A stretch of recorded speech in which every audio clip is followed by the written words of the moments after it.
Okay, here we go, take two. So I've already got some of this started. So I am making a knockoff of Olive Garden's Zuppa Toscana. It's plant-based. So I had some potatoes that were turning green, so you never want to eat that green peeling. So I peeled them and diced them. I use this.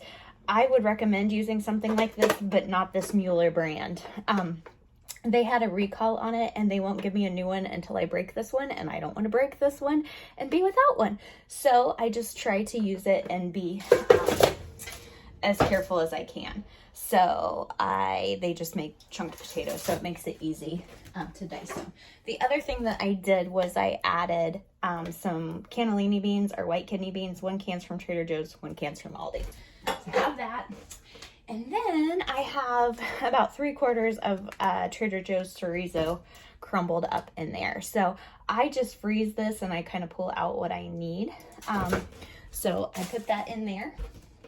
And the next thing I'm going to add, this is from the Dollar Tree. It's their Leaping Leopard stuff. Is anybody else upset about the whole Dollar Tree going to $1.25? I doubt I will shop there much anymore. So I'm going to put couple tablespoons in there of this. You could use whatever broth you wanted to use. I'm not real particular about salt, so you know, you just do what you want with that. And then I'm gonna do a couple tablespoons of garlic. Again, I really like garlic. You have to do what you want to do with it. You can use more or less garlic powder, however you want to do it. And then normally, I don't like to chop onions, so I will use the frozen ones from Payless or wherever. I don't have any of those, so these are minced onions from Aldi, so I'm just putting a couple of tablespoons in there of that. And then I am also going to add, this is Trader Joe's Chili Onion Crunch. If you are oil-free, you would want to use like red pepper flakes, or if you don't like spice, you wouldn't put any of that in here. But I'm going to put about, this is a tablespoon, so about 2 teaspoons in there with that. Now I am going to add my water.